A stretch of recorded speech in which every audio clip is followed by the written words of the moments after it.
¿Por dónde empezar a pensar la derecha? Podríamos pensar en sus diferencias con la izquierda. ¿Cuál es la diferencia entre llorar mártires y honrar guerreros? Vamos a revisar el origen de estos términos. La Revolución Francesa, los jacobinos, Robespierre, Danton, Saint-Just, el terror que se devora a sí mismo, la guillotina, las cabezas que se cortan y que ya no se cuentan. Pensaremos la relación entre derecha y liberalismo económico, cómo surge el librecambio.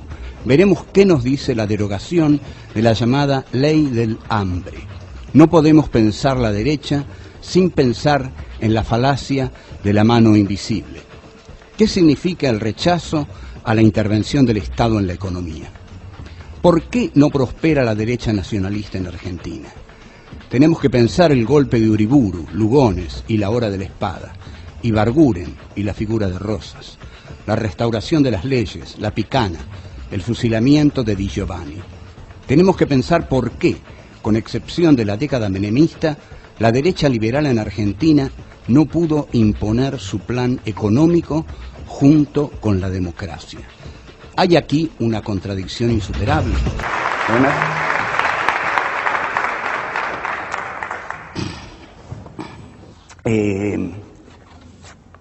La gran diferencia, o una de las grandes diferencias entre la izquierda y la derecha radican en las dos definiciones que voy a dar. La izquierda en general vive llorando a sus mártires. La derecha vive honrando a sus guerreros, asesinos todos, a los que levanta estatuas y a los que llama próceres o patriotas, según la presentabilidad que tengan. La izquierda vive de la memoria de los caídos por la causa. Hace un culto del entregar la vida, que el momento más glorioso en la vida de un militante es aquel en que entrega esa vida. Por ejemplo, cuando la AAA mata a Ortega Peña, las columnas de Montoneros al día siguiente, y de Lerp también, desfilan bajo la consigna de vea qué cosa más bonita, Ortega dio la vida por la patria socialista. Lo cual había que cuestionar ante todo si era bonita la cosa. Pero la izquierda tiene esa concepción, ¿no? Dar la vida por la causa. Es que está tan acostumbrada a que maten a sus militantes, porque la derecha es muy poderosa, es muy poderosa.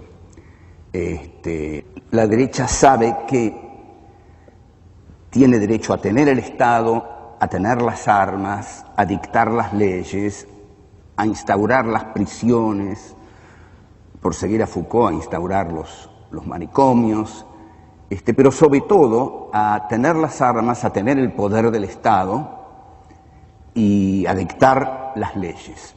En este sentido, la derecha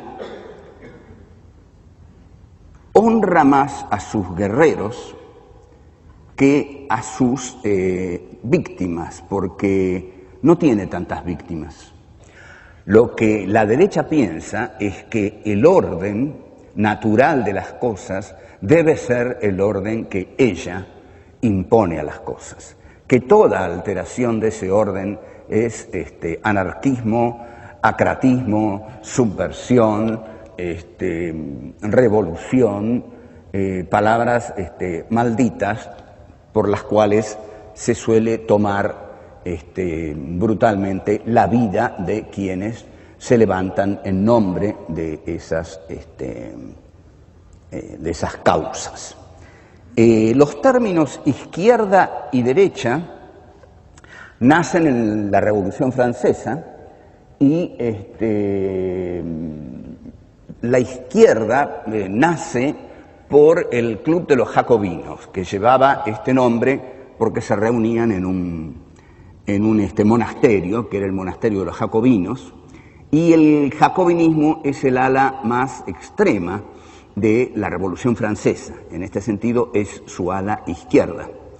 Se oponen a los girondinos, que eran más su ala derecha, pero el jacobinismo era su ala izquierda burguesa, porque tenemos que la Revolución Francesa es una revolución burguesa, una revolución brillante realmente, ¿no? Muy bien hecha. Cierto que participan las clases bajas, porque, digamos, tanto la burguesía revolucionaria como las clases bajas padecían el orden monárquico de Luis XVI y María Antonieta. Basados en la Revolución Francesa, un joven filósofo alemán, en 1844, comienza a escribir sus primeros textos, sus manuscritos económico-filosóficos, y una crítica a la filosofía del derecho de Hegel, y es Marx. Marx expresa al surgente proletariado. Pero el aspecto fundamental que tiene la derecha es el de el liberalismo económico. El liberalismo económico surge en Gran Bretaña con la derogación de la ley de cereales, que es dictada en 1815. ¿Por qué dictan la ley de cereales? Porque esa ley de cereales consiguen, la aristocracia cerealera británica, consigue que se dicte la ley de cereales que grava los productos de importación de los territorios externos. Al gravarlos, la aristocracia cerealera británica puede vender sus productos primarios al precio que quiera, porque al gravar con aranceles impositivos los que vienen de afuera, los deja fuera de competencia. Entonces vende los suyos a precios muy elevados. La burguesía industrial británica, ¿me van siguiendo en esto? Porque este es el surgimiento del liberalismo económico, base esencial de la derecha argentina. La burguesía industrial británica dice, no, nosotros no vamos a comprar los cereales de los aristócratas de nuestros campos, que nos los venden tan caros. Lo que tenemos que hacer es derogar esa ley que grava a los productos primarios de importación. Al derogar esa ley, vamos a conseguir que entren muy baratos. Y si entran muy baratos los productos cerealeros, el trigo, vamos a poder hacer pan barato para nuestros proletarios. Si hacemos pan barato para nuestros proletarios, nuestra ganancia se va a duplicar o se va a triplicar. Porque lo que cuesta un proletario cuesta exactamente aquello que sale mantenerlo en vida. Ese es el valor de un proletario y ese es el salario que se le da. El salario que se le da es exactamente aquello que sale mantener en vida al proletario, nada más. El proletario puede vivir con el salario, nada más. Va a seguir siempre siendo un proletario. El capitalista, con lo que el proletario trabaja de más, porque el proletario durante ciertas horas cubre la cuota del salario que se le paga, pero trabaja más horas. Esta es la plusvalía. Aquí lo que produce, lo produce ya para el patrón. El capital, tomo primero.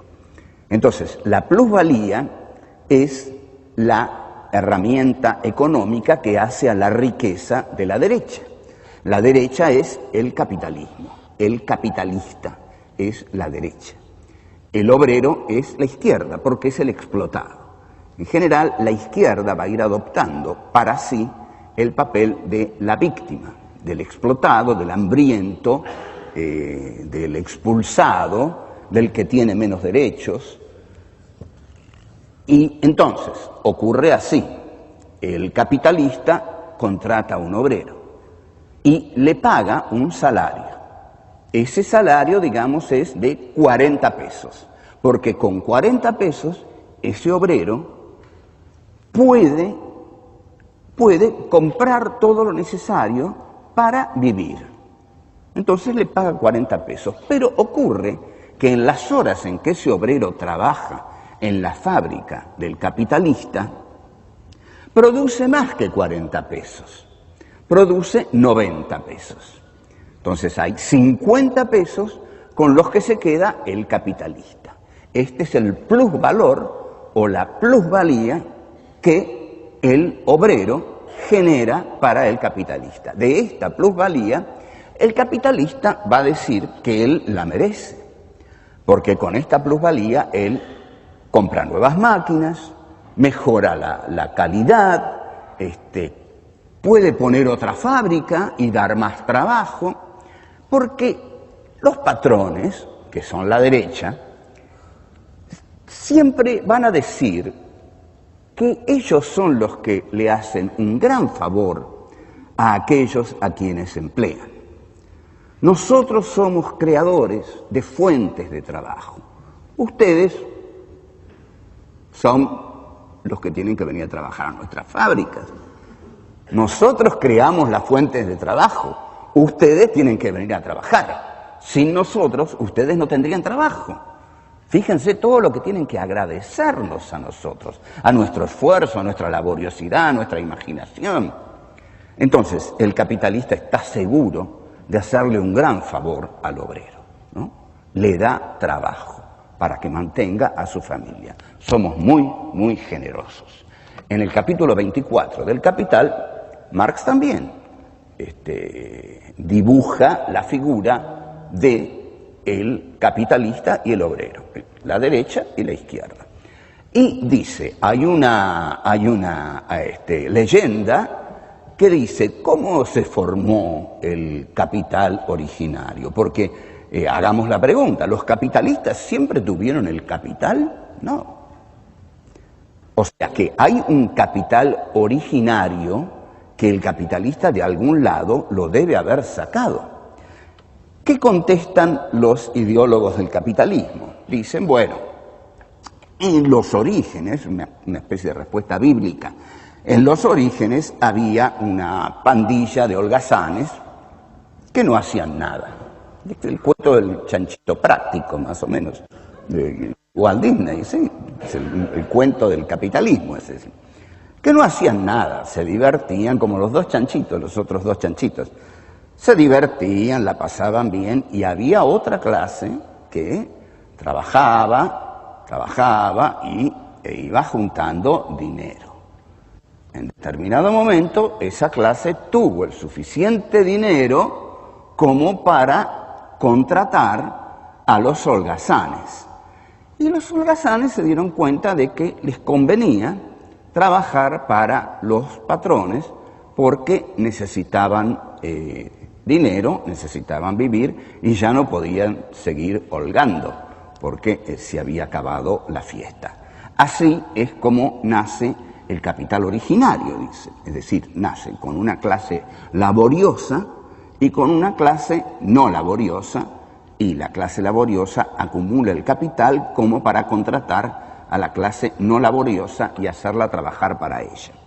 Bueno, todo el capítulo 24, que es un gran capítulo del Capital, un genial capítulo, demuestra que no, que el origen del capital es el saqueo de las colonias. Que el origen del capital, repito, es el saqueo de las colonias. Y Marx dice, el capitalismo, el capital, viene al mundo chorreando lodo y sangre. ¿Por qué chorrea lodo y sangre? Porque el capitalismo nace en 1492, cuando Colón viene a estas tierras. O sea que nosotros hemos hecho posible el capitalismo. No vamos a tener perdón nunca por eso, perdón de nadie, ni de Dios ni del demonio. Pero cuando viene acá ese hombre, Cristóbal Colón, que llega, mira al cielo, bueno, esa mentira, Colón viene dominado por la ambición del oro, ¿no? Por supuesto, como vinieron todos los otros. Y bueno, efectivamente, ahí comienza, y también Marx dice, la caza de negros en África, la conquista de Asia, de la India, de China, son todos los elementos idílicos, dice Marx, elementos idílicos del surgimiento del capitalismo. Esa es la acumulación originaria del capital, las barras de oro de América. Entonces, esta derecha capitalista en Inglaterra hace la industria. Pero claro, la industria en determinado momento crece mucho en Manchester y Liverpool, y los capitalistas se ponen nerviosos porque tienen a estos vagos, que son los aristócratas cerealeros, que viven de la abundancia fácil, de la acumulación de granos, y que les cobran muy caro los granos a ellos, que son los industrialistas. Entonces dicen, no, hay que derogar esa ley. Y muy hábilmente convencen a los proletarios y le dicen, únanse a nosotros y deroguemos esa ley.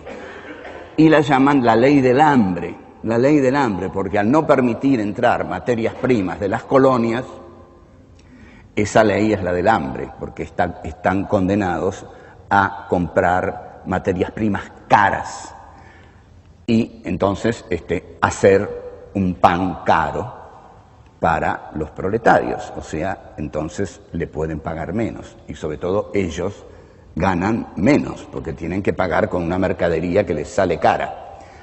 Entonces Adam Smith dice una de sus frases geniales, dice, siempre será buen principio de todo padre de familia no fabricar en casa lo que puede conseguir más barato afuera. Entonces los burgueses industriales que eran adiestrados, ideologizados por Adam Smith, nada menos, el autor de La riqueza de las naciones, entienden que hay que destruir la ley del hambre. Efectivamente, la destruyen y que nace ahí el libre cambio. El libre cambio, porque la ley del hambre, la ley que prohibía importar materias primas del exterior, era una ley proteccionista, impuesta por el Estado en beneficio de los landlords. Entonces, ahora esa ley ha sido derogada y el mercado es libre. El mercado libre es una de las grandes banderas de la derecha.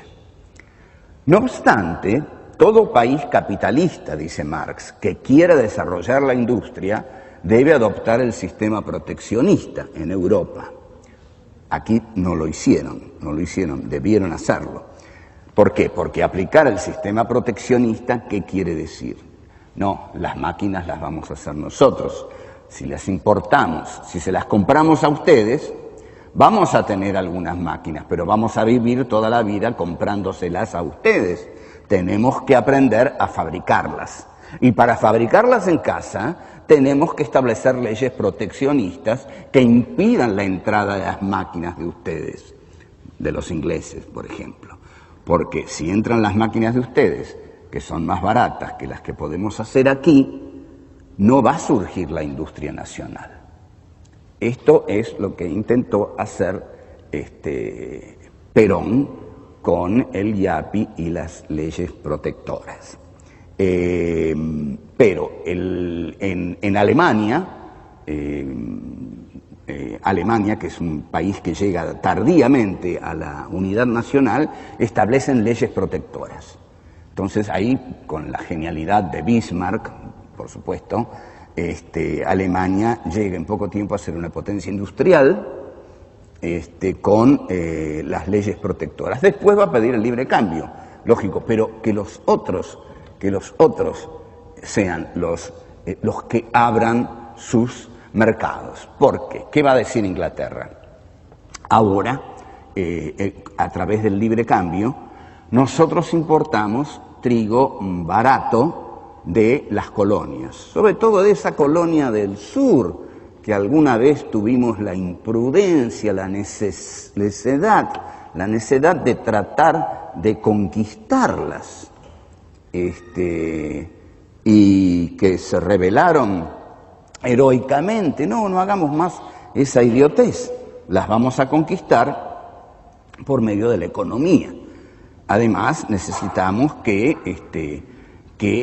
produzcan sus materias primas. Entonces, dejémoslos que tengan su gobierno, su bandera, su himno, su ejército. ¿Para qué nos vamos a gastar en eso nosotros? Que produzcan sus productos primarios para nosotros. Los vamos a recibir más baratos que los productos primarios que nos daban nuestros terratenientes, que ahora vamos a ver cómo se arreglan. Pero eso no nos importa, porque Inglaterra tiene que ser el taller del mundo, como dice Adam Smith. Inglaterra tiene que producir maquinarias, mercancías, manufacturas para todo el mundo y recibir los productos primarios de afuera. Entonces, aquí la derecha es liberal. La derecha es liberal y es librecambista y propone la idea del mercado libre. El mercado libre es aquel en el cual todos compiten libremente. Lo que ocurre es que Adam Smith dice que el mercado libre siempre va a ser libre y siempre va a ser equitativo, porque hay una mano invisible, dice, es un concepto que Smith usa una o dos veces, pero lo usa. Hay una mano invisible que siempre regula el mercado. Nadie la vio nunca, esa mano invisible. No la vio nadie, esa mano invisible, ¿no? Yo creo más en la mano de Dios de Maradona que en la mano invisible, por supuesto. Pero la cosa es así, el mercado se regula por sí mismo. O sea que el Estado, dice la derecha, el Estado no debe intervenir en el mercado. Cuando el Estado interviene en el mercado, eso es intervencionismo estatal. El intervencionismo estatal entorpece el desarrollo natural del mercado. Al mercado hay que dejarlo libre, y esto es una gran falacia de la derecha, porque el mercado, librado a su propia dinámica, tiende a monopolizarse, tiende a los monopolios, y los monopolios a los oligopolios, que son los monopolios, que es la unión de los monopolios, forman oligopolios. Entonces tenemos así los distintos grupos. Los distintos grupos ya no expresan la libertad de mercado, sino que expresan la concentración de distintas fuerzas del mercado en un solo bloque. Ese bloque es muy poderoso y los otros bloquecitos ya no pueden competir con ellos. Bueno, esta es la derecha liberal. Está la derecha nacionalista. ¿Cómo vamos? ¿Vamos bien? ¿Nos vamos siguiendo? ¿Nos estamos comunicando? ¿Sí? Bueno, está también, todavía no terminé con la derecha liberal, por supuesto, ¿no? La derecha liberal ha tenido en el siglo XX argentino una contradicción terrible. La derecha liberal no puede imponer su plan económico junto con la democracia, porque el plan económico de la derecha liberal es tremendamente antidemocrático. No distribuye la riqueza, democráticamente. Entonces no puede conceder la democracia, ha tenido siempre que imponerse con golpes de Estado, salvo en la década menemista. Está entonces la derecha nacionalista, que es, digamos, la derecha nacionalista nace en 1930 con el golpe de Uriburu, que como ustedes saben no prospera mucho. El golpe de Uriburu no prospera mucho porque la Argentina ya era un país acostumbrado a tratar con Inglaterra. Inglaterra no era un país acostumbrado a tratar con regímenes fascistas, al contrario, era enemiga de los regímenes fascistas. En ese momento el de Mussolini, cuando da el golpe Uriburu, y bueno, Primo de Rivera, y ya se van insinuando las cosas en España, y en Alemania el Partido Nacional Socialista avanza vertiginosamente. Entonces, digamos que Uriburu no puede cambiar la ruta tradicional de la Argentina. Es Inglaterra la que compra nuestros granos y nuestras carnes. De modo que en poco tiempo es otra vez la tradicional oligarquía ganadera la que toma el poder a través del general Agustín P. Justo. Ahora, junto con Uriburu asumen algunos ministros que son grandes teóricos de la derecha argentina. Uriburu viene a reemplazar al flojo Hipólito Yrigoyen. A Hipólito Yrigoyen le hacen una campaña que consiste en decir que es un corrupto, que es un viejo y verde, que ya no razona bien, le dicen el peludo. El diario Crítica emprende, de Natalio Botana, personaje bastante sinuoso, emprende una campaña para tirarlo abajo, y comienza lo típico de un golpe de Estado, ¿no? Una campaña de rumores tremendas sobre la corrupción del régimen, la ineficacia del régimen, la falsa democracia del régimen, la debilidad del viejo Yrigoyen, que ya nada controla, que vive encerrado en la Casa Rosada. En su lugar les debo haber contado que a la gente que espera a Yrigoyen, el lugar lo llaman la Amansadora, y dicen que una mujer esperó tanto que dio a luz esperando a Yrigoyen. También se dice que Yrigoyen es un obseso sexual, que no atiende a la gente porque está con jovencitas adentro de su despacho. No hay cosa que no se diga de Yrigoyen, hasta que, bueno, deciden tirarlo. Pero ¿cuál es la figura que hay que reemplazar, por la que hay que reemplazar a Yrigoyen? Más o menos es el mismo esquema de Ilia. Ilia era también el viejo, ¿no? El deteriorado, el lento, le tiran las tortugas en Plaza de Mayo, y todos los lúcidos muchachos de la revista Primera Plana quieren un gobierno dinámico que tenga la suficiente polenta como para enfrentarse al peronismo, frenar al peronismo, terminar con el peronismo, no como el viejo Ilia, que no va a poder terminar con nada. Entonces son todos golpistas, todos quieren tirarlo a Ilia porque Ilia es un viejo que no sirve para nada. Entonces viene el macho de Onganía, y la revista Así, que editaba Héctor Ricardo García. Es notable la penetración de los medios populares de García, ¿no? Crónica, Así, Ahora, y muy leídos por los sectores populares. Es notable cómo, digamos, la derecha entra en los sectores populares con los medios apropiados, ¿no?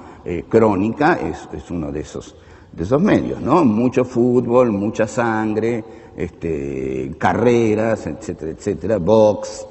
Bien, entonces, hace falta un macho y viene esta especie de franco-nativo que es el general Juan Carlos Onganía. Irigoyen renuncia en La Plata. Yo tengo un facsímil de la renuncia de Irigoyen, es penosísima. Tiene una sola línea escrita en una máquina de escribir horrenda. Dice: renuncio a mi cargo de presidente de la República, y abajo firma Irigoyen.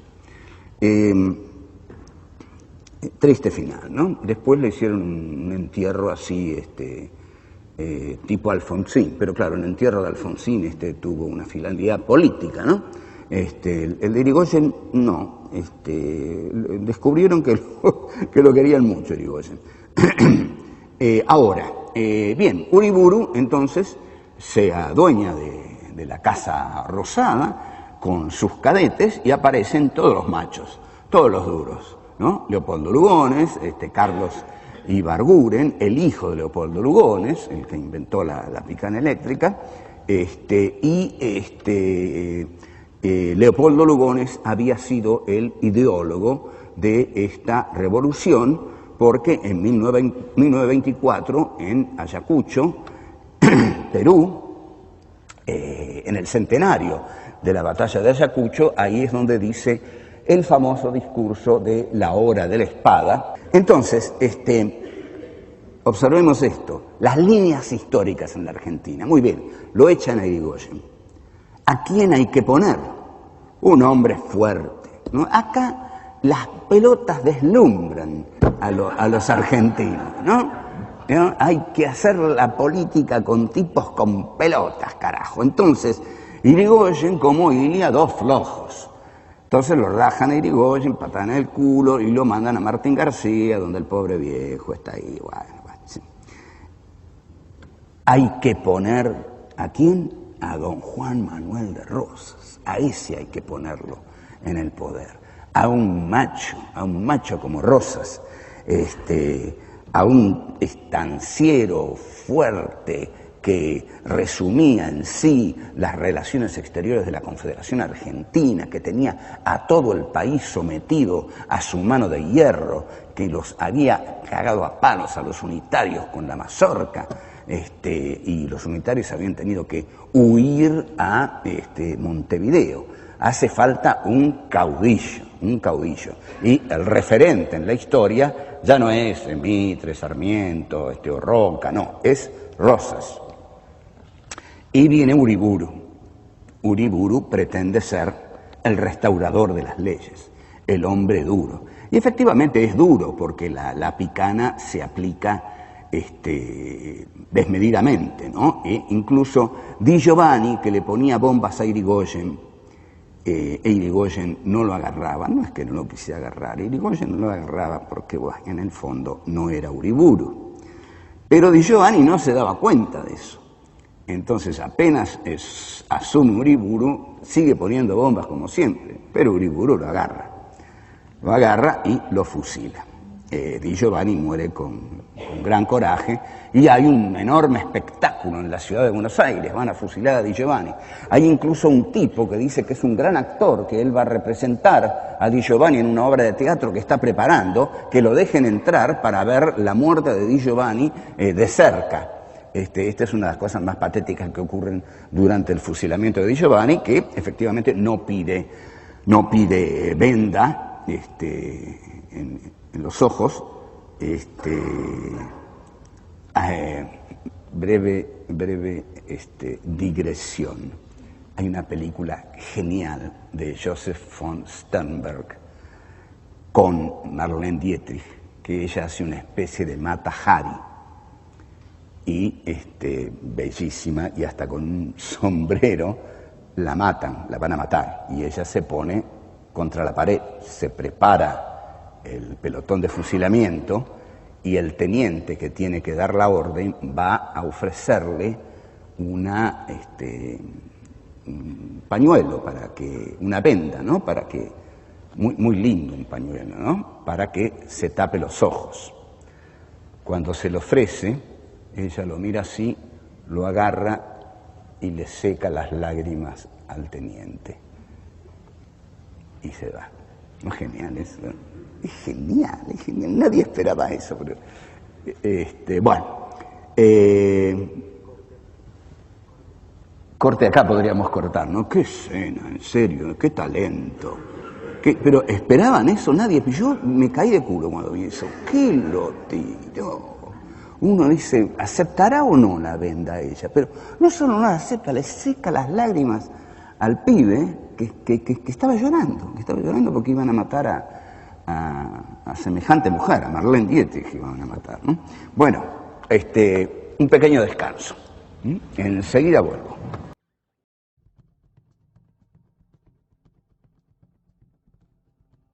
Vamos a revisar el trabajo de Norberto Bobbio sobre la izquierda y la derecha y el eje en el tema de la desigualdad. ¿Por qué la derecha vive fundamentando la lógica de la desigualdad? La concepción jerárquica de la vida. Los que nacen para mandar y los que no. Tenemos que pensar la década infame, el gran festival de la derecha liberal oligárquica. La resistencia de Forja, Mansi, Scalabrini Ortiz, Jauregui. Vamos a pensar la década del 40, el GO, la Unión Democrática y la Marcha por la Libertad con los retratos de Rivadavia, Sarmiento y Mitre. ¿Cómo pensar el peronismo en términos de izquierdas y derechas? La consigna alpargatas sí, libros no. La postura de la revista Sur. No podemos pensar la derecha sin pensar en la revolución libertadora. Pensaremos la preocupación de la derecha frente al regreso de Perón. La consigna Perón evita la patria socialista y el surgimiento de la feroz derecha peronista. ¿Cuáles fueron las condiciones de posibilidad de la gran aventura liberal encabezada por Martínez de Oz? Y no podemos dejar de pensar en las implicancias del triunfo abierto de la derecha liberal con el menemismo. Propiedad privada, desigualdad, libertad de mercado. Estos son sus valores esenciales. Con estos elementos vamos a pensar la derecha, a pensar de todo.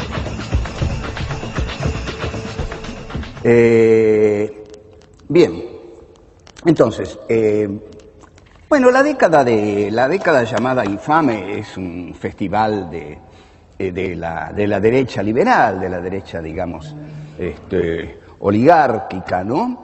Ahora, yo quería mencionar un par de cosas sobre la derecha nacionalista. La derecha nacionalista está expresada en ese golpe de Uriburu que dura poco. Hubo durante mucho tiempo una frase que decía los nacionalistas dan los golpes y los liberales los copan, refiriéndose a, por supuesto, Uriburu y Justo, y después a Lonardi Aramburu, ¿no? Lonardi nacionalista, Aramburu liberal. Lonardi era un tipo un católico bien intencionado, ¿no? Por eso duró poco. No era el momento de tener gente bien intencionada para los gorilas, ¿no? Bien, entonces, Carlos Ibarguren es ministro de Uriburu y había escrito un libro formidable, un gran libro sobre Juan Manuel de Rosas. Y lo edita Teoría, y en la parte ya en que hablan de Ibarguren, el que escribe la solapilla, es una joya de nacionalismo de derecha. Señor por tradición y por acción, señor.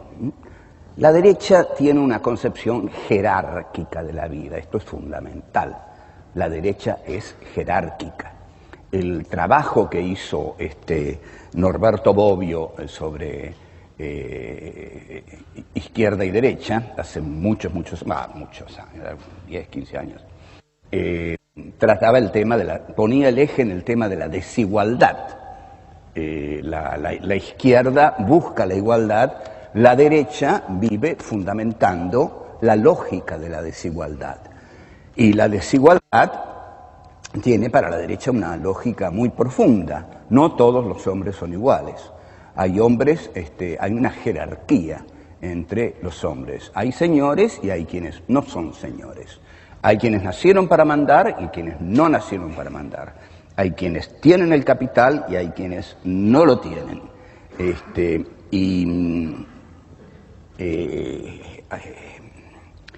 Esta concepción jerárquica de la vida los lleva, por supuesto, a una teoría existencial de la desigualdad, ¿no?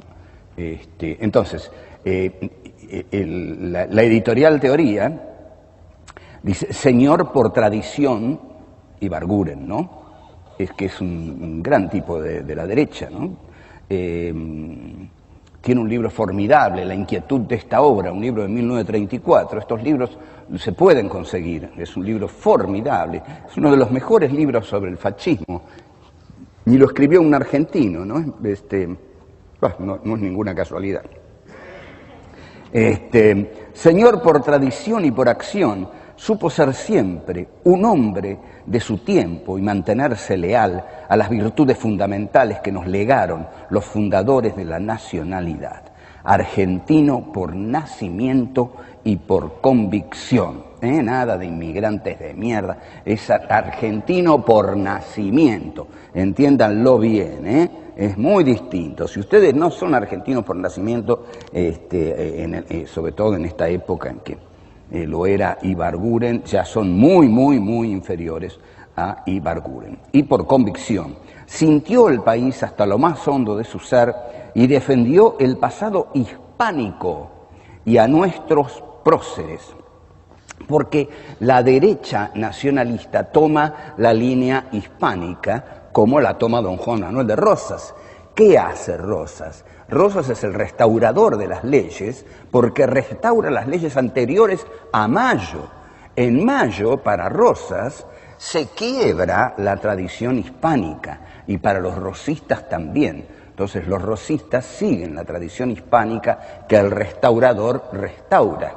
Entonces la tradición hispánica es la tradición franquista, ¿no? En el caso de Ibarguren, o prefranquista, y la tradición que va a impedir el triunfo de la República en la Guerra Civil Española. Defendió el pasado hispánico y a nuestros próceres. Se opuso a las influencias foráneas no beneficiosas y enfrentó con vigor a quienes pretendían impedir a la República y murió. Bueno, como dice Heidegger de Aristóteles, nació, trabajó y murió. Eso nos pasa a todos, parece. Algunos no trabajan, pero bueno. Algunos nacen tan bien ubicados que no trabajan, ¿no? Porque es así, es cuestión de nacer en el lugar preciso para no trabajar, ¿no? Si uno nace por Arroyo, San Isidro, en alguna estancia de esas de la Patagonia enormes, ahí ya no labura más. Pero Rosas nace y Ibarguren describe y dice que el párvulo rompió a llorar, a gritar desaforadamente, señal de que venía al mundo con fortaleza. O sea, ya apenas nace y grita, anuncia que ha llegado Juan Manuel de Rosas al mundo, ¿no? Su padre, don León, púsose, chupa, calzón azul y casaca con botones blancos, vuelta y collarín encarnados, y vestido así con el uniforme de infantería, fuese al cuartel en busca del capellán de su batallón para que bautizara enseguida al recién nacido. Como estuviera ausente su capellán y nadie diera razón de él, en ese momento llamó al batallón tercero, doctor Pantaleón de Rivarola. El teniente pensaba que el vástago de un Ortiz de Rosas debía, el primer día de su vida, ser ungido a la vez católico y militar. Está claro, ¿no? A ver qué es lo que falta. Y ya era estanciero. Esto redondea lo que dijo ese muchacho tan simpático, agrarista, ¿no? Que su maestra de historia le dijo que a la patria le habían hecho la iglesia, el ejército y el campo. Entonces, un Ortiz de Rosas debía ser ungido a la vez católico y militar, y por ello empeñóse en que fuera castrense el sacerdote que pusiera óleo y crisma a la criatura. Bueno, así llega don Juan Manuel de Rosas al mundo, ¿no? Y la derecha nacionalista va a encontrar en él siempre el hombre fuerte de nuestra historia, el que defendió su soberanía, el que no se entregó a Inglaterra, el que triunfó, digamos, espiritualmente, pero dio la gran batalla de la Vuelta de Obligado, había puesto cadenas a los ríos, dictó la ley de aduanas de 1835, de la cual los revisionistas hacen una apología extrema, y bueno, es una de las figuras románticas más poderosas de América Latina. Bueno, los liberales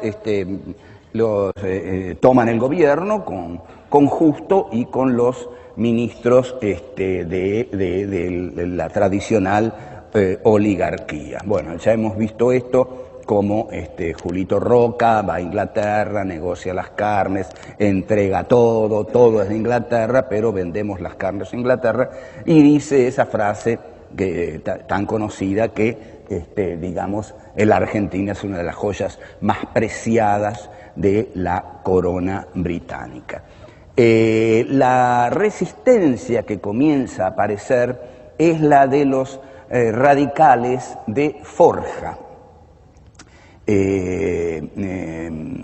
Los radicales de Forja es bueno, en cuanto a momento del radicalismo, creo que es el mejor que ha tenido, porque ahí están Homero Mansi, Scalabrini Ortiz, está Arturo Jaureche, y Forja es un movimiento antipersonalista, porque el radicalismo se había dividido entre una izquierda personalista que reivindicaba la figura de Hipólito Yrigoyen, gobernante populista, y una derecha antipersonalista. La derecha es antipersonalista porque la derecha respeta más las instituciones que a los caudillos.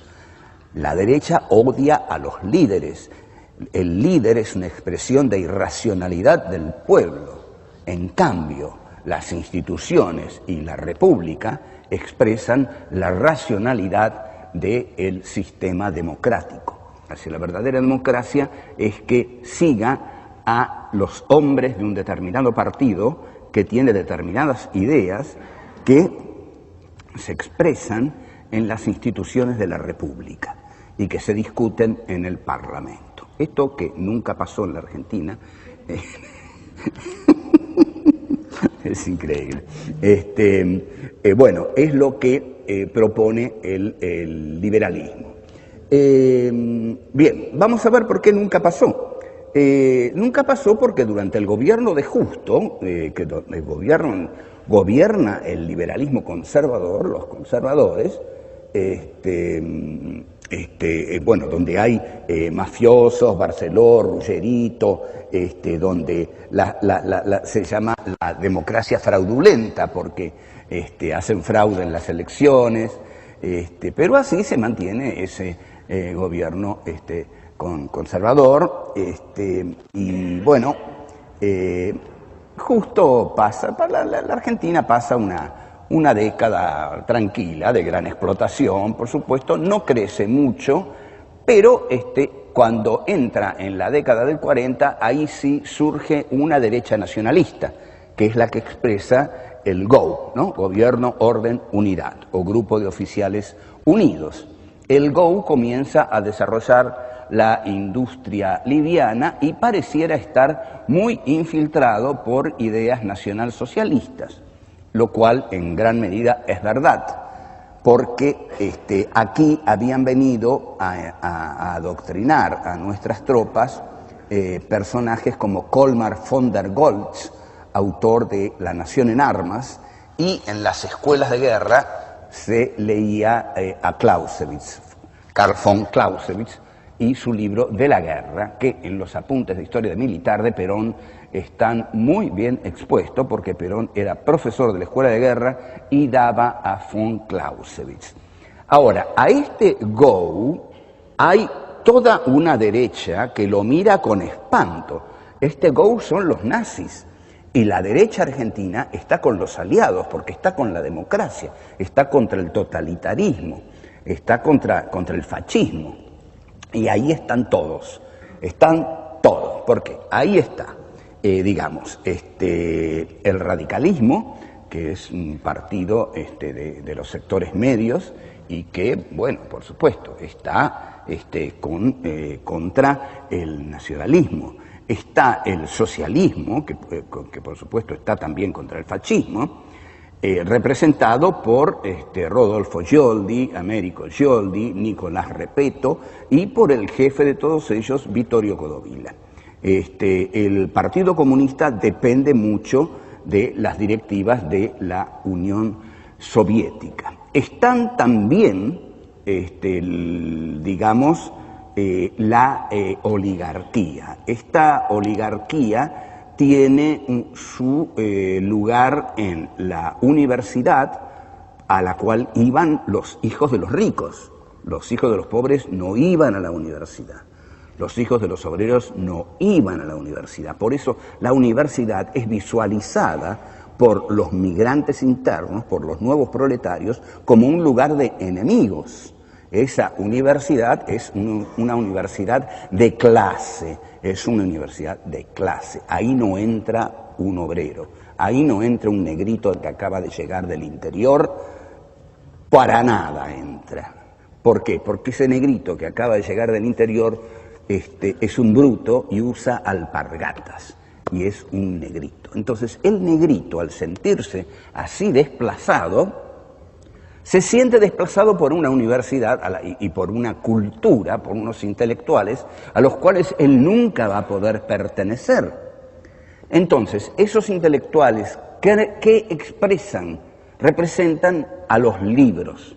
Entonces, la consigna, alpargatas sí, libros no, que tanto han roto con esto, es simplemente la visualización que tienen los nuevos migrantes de los sectores cultos. Los sectores cultos los desprecian porque ellos son migrantes y son morochitos del interior. Y ellos los desprecian a ellos, a los otros, porque sí, son blanquitos, tienen plata, son educados, van a la universidad, leen los libros que ahí leen y de ahí salen los abogados, los ingenieros, los arquitectos y los, filósofos de la oligarquía, de las clases dominantes. Las clases dominantes son las que tienen la cultura. Las clases dominadas no tienen la cultura. Lo que tienen son las alpargatas. Entonces, aparece esa consigna, que es realmente una consigna de izquierda, en la cual el obrero, el proletario, el recién llegado a la ciudad, el morocho del interior que llega a buscar trabajo, se identifica a sí mismo en aquello que le hace pisar la tierra, que es la alpargata. Yo soy la alpargata. Aquellos tipos que me desprecian, aquel mundo al cual nunca voy a entrar, es el mundo de los libros. Entonces estamos opuestos. O ellos o nosotros. Y nosotros nos queremos más a nosotros que a ellos. Por eso decimos alpargatas sí, libros no. Esta explicación de esta consigna, que, bueno, ya uno está harta de darla, pero nunca ha entrado. Esto queda en la derecha liberal oligárquica argentina como una muestra de la barbarie peronista. La barbarie peronista se presenta de tal modo, con tal agresividad, que agrede a la cultura en su esencia misma, el libro. Entonces dice, alpargatas sí, libros no. El bárbaro peronista, el bárbaro en su sentido más originario es el otro, el extranjero, el que viene de afuera y hasta el que viene a invadir. Entonces estos morochos del interior que venían con alpargatas venían a invadirnos a la oligarquía, ¿no? A Victoria Ocampo, a Martínez Estrada, a Adolfito Bioy Casares, a Jorgito Luis Borges, a toda esa gente que era muy fina, muy culta. Ustedes saben que Victoria Ocampo larga la revista Sur y que invitaba a mucha gente y la llevaba a las barrancas de San Isidro. Este es otro de los datos de la derecha argentina, es cholula, la derecha argentina es cholula, se mea por la cultura europea. Entonces, Victoria Ocampo traía a Stravinsky, ¿se imaginan? Llegaba a Stravinsky, Victoria Ocampo lo llevaba a las barrancas de San Isidro. Pero también traía a Rabindranath Tagore. La verdad que no tenía la más puta idea de quién traía Victoria Ocampo a veces, porque Rabindranath Tagore era una especie de, yo qué sé, de Lawrence de Arabia de séptima, de disfraz de Lawrence, no, de Arabia. Era, un Krishnamurti, una cosa así, yo qué sé. Pero traía también a Aldous Huxley y a Waldo Frank. Bueno, era un desfile, ¿no? La revista Sur. Y era una revista culta. Y estaban los comunistas. Para los comunistas, Perón era nazi. Entonces, los diarios de la época acusan a Perón de ser la derecha. Aquí tenemos que Perón es la derecha. Y que toda la oposición dice ser no la izquierda, salvo los socialistas. Pero la oligarquía no es la izquierda, la oligarquía es, los liberales, es la oligarquía liberal, enemiga de las dictaduras, Entonces, ante la aparición de Perón, se unen y se produce ese espectáculo, poderoso de nuestra historia, que es la Unión Democrática, ¿no? Que hace la marcha por la Constitución y la libertad, con los retratos enormes de los próceres de Rivadavia, de Sarmiento, de Mitre, retratos enormes, mientras que Perón no usa nada de eso, les habla a los obreros y les dice, bueno, tal cosa es como el sofá-cama, se sienta mal y se duerme peor, o como la bosta de oveja, que no tiene olor a nada. Perón les hablaba en otro tipo de idioma, lo gana Perón. Ahora, ahí aparece una especie de nacional popular o populismo, que es una especie de gobierno. El populismo es una especie de compromiso entre tendencias de derecha y tendencias de izquierda, ¿no? Ahora, la derecha en la Argentina es muy saludable, ha sido siempre muy saludable, y la izquierda no existió nunca. No existió. Ustedes vieron lo que pasó con la izquierda en estas elecciones. ¿Cuánto sacó la izquierda? ¿Un 1% sacó? ¿Sacó un 1%? Un 1%, es decir, la izquierda, claro, ya estamos acostumbrados a que la izquierda no es la izquierda. La izquierda está en los partidos políticos, en los otros partidos. Entonces, Perón es el fascismo, y lo tira una revolución liberal, democrática, la revolución libertadora, ¿no? La libertad. Vienen a traer la libertad y toda la huevada sale.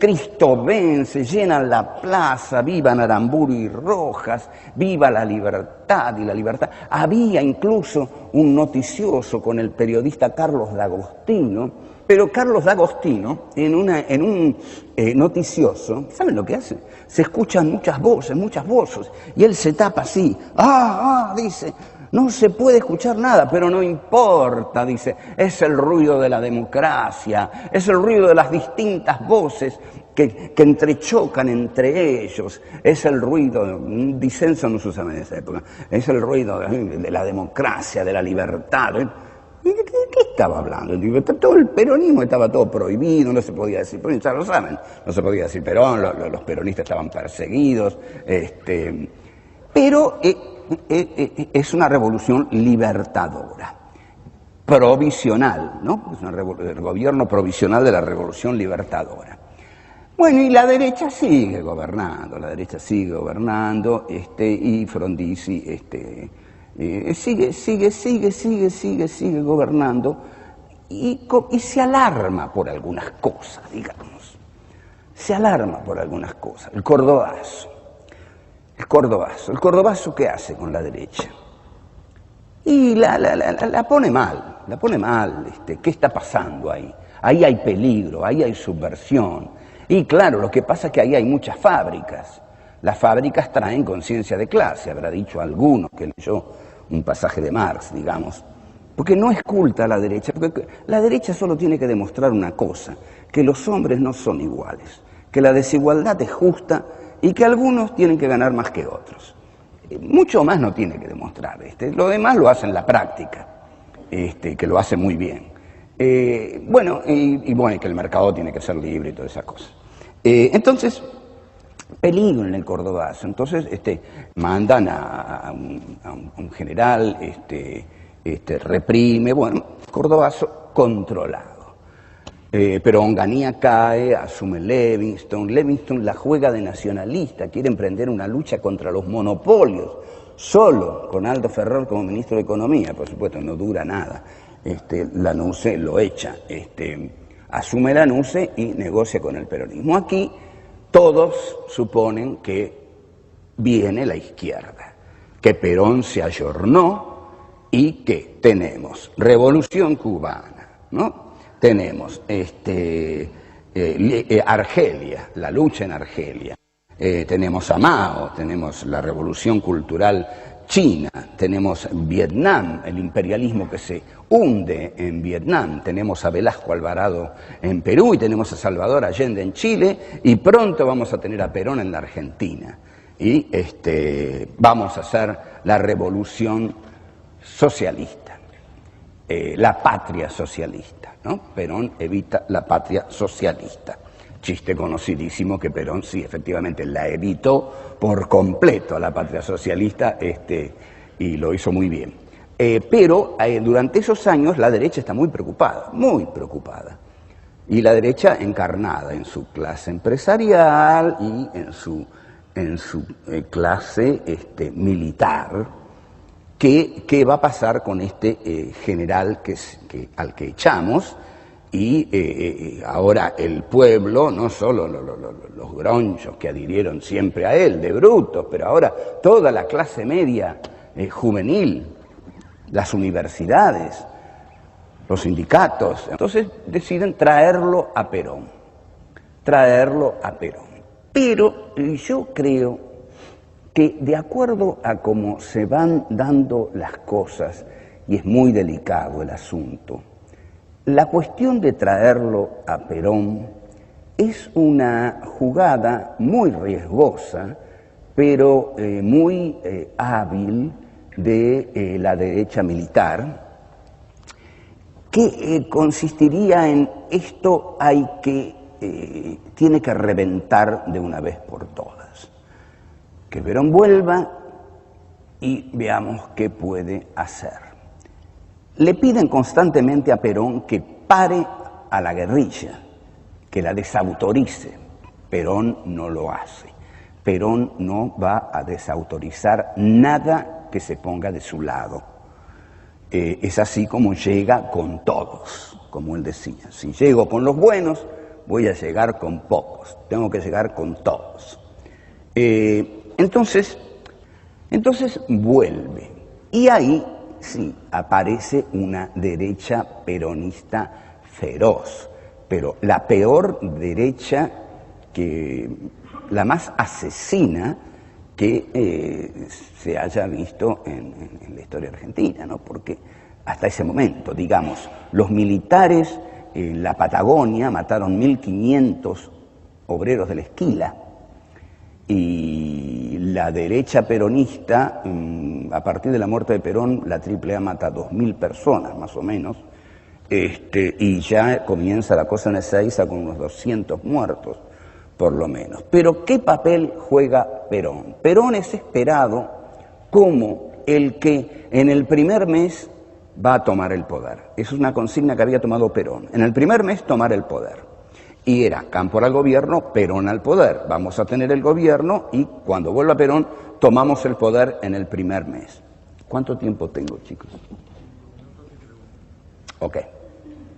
Llega entonces Perón y bueno, se produce lo de Ezeiza, donde la tendencia revolucionaria intenta copar el acto con la masividad.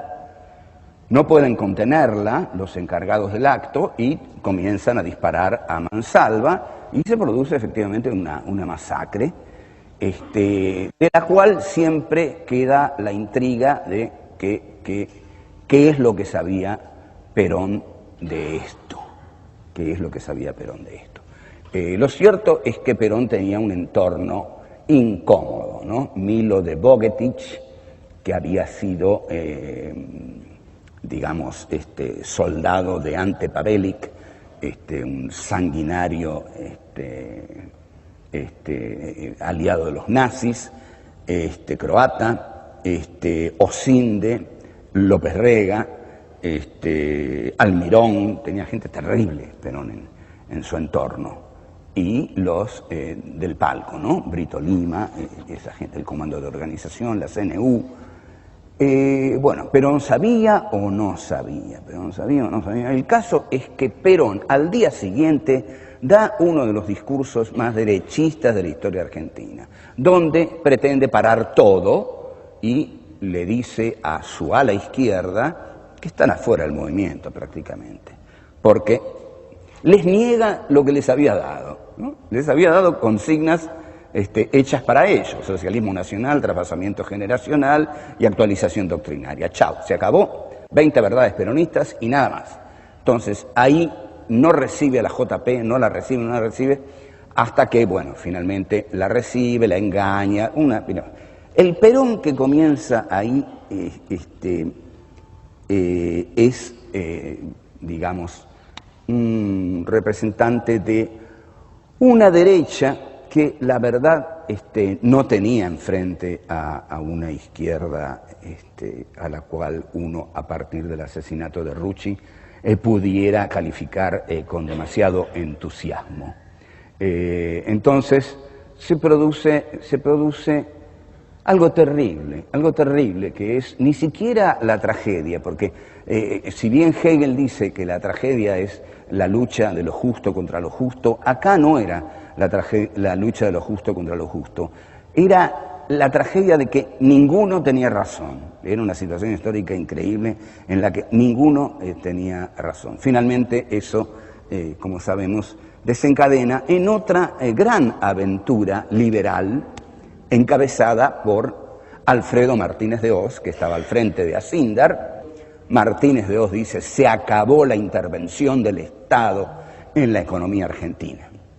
A partir de ahora es la liberalización de todo el mercado, lo que vamos a instrumentar. Y con Martínez de Oz comienza entonces el liberalismo argentino a imponerse y a desarmar el Estado peronista, lo cual consiguen, y bueno, Martínez de Oz no puede actuar tal como él quería, porque los militares necesitan un Estado para poder reprimir, tienen que hacer una matanza, y entonces tienen que tener un Estado fuerte, mientras Martínez de Oz propone un Estado débil para un mercado protagónico.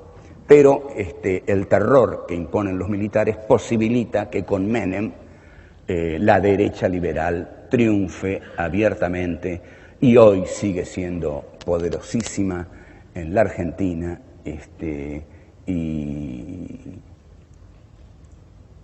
y cuánto ha matado esta derecha liberal, ¿no? Es impresionante.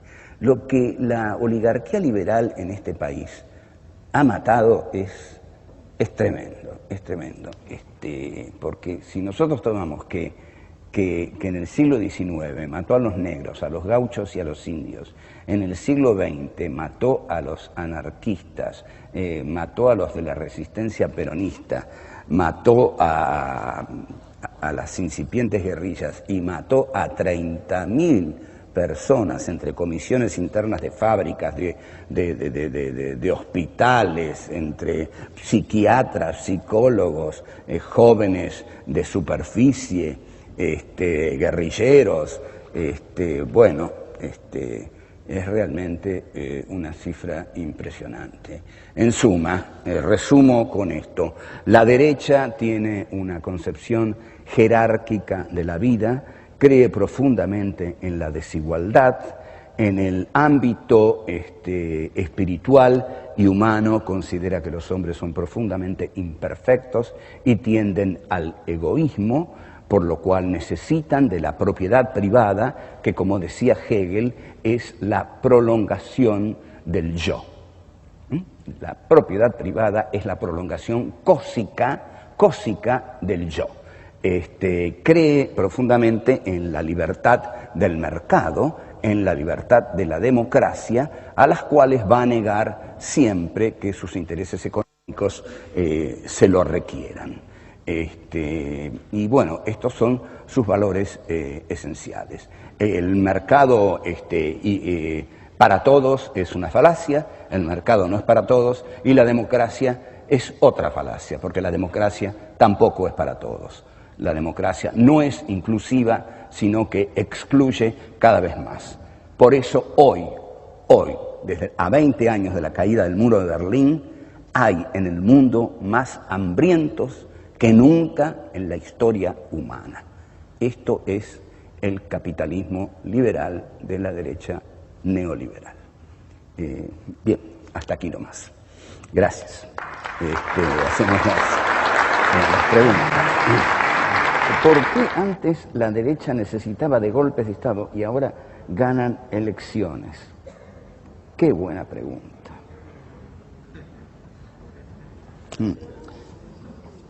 Bueno, desde Menem, cuando arreglan con Menem, se produce ese cambio, ¿no? Es decir, las elecciones que gana Menem las gana la derecha. Pero no olviden que Alfonsín lo voltea, no ya los militares, ya no lo voltean, el golpe de mercado lo voltean las fuerzas económicas de la derecha. O sea, la derecha puede voltear a un gobierno. Si este gobierno tiene tanta caja, es también para evitar un posible golpe de mercado. Alfonsín lo voltearon sin militares, con el golpe de mercado, y ahí lo metieron a Menem, que lo habrán llamado y le habrán dicho, usted asume si hace esto. Pero claro, son 10 años de vergüenza del Partido Justicialista, ¿no? Porque, por ejemplo, Ubaldini es una vergüenza, ese tipo que le rompía a Alfonsín la vida, con Menem desaparece Ubaldini, uno no lo ve más. No le hacen huelgas, y bueno, y el PJ lo sigue, bueno, se llenan de oro todos, es una década de vergüenza para el Partido Justicialista también la de Menem, ¿no? Y bueno, pero Menem a la vez debe haber intuido que las Fuerzas Armadas ya no hacían más falta, porque suprime el servicio militar y le suprime gran parte del dinero para defensa. Y a la vez este gobierno ha trabajado enormemente con las Fuerzas Armadas, en dialogar con las Fuerzas Armadas, en tener reuniones, y bueno, yo creo que ya está, no va a haber golpes, y si hay supuesto caso, realmente una rebelión, una revolución, una pueblada irracional, que no podría ser de otro modo en este momento, Yo creo que sería Estados Unidos directamente el que interviniera o el que armara a un ejército que podría actuar de inmediato, ¿no? Con marines integrándose a ese ejército, con la excusa de la guerra contra el terror. La represión está globalizada, no se olviden que estamos en la época de la guerra preventiva, así que cualquier problema que surja en cualquier país del mundo, el gran hermano Estados Unidos va a intervenir. Bueno, no sé si contesté esa pregunta. ¿Hay otra? Ay, qué divino, qué divino, qué divino. Bueno, gracias, muchas gracias. Muchas gracias. Gracias.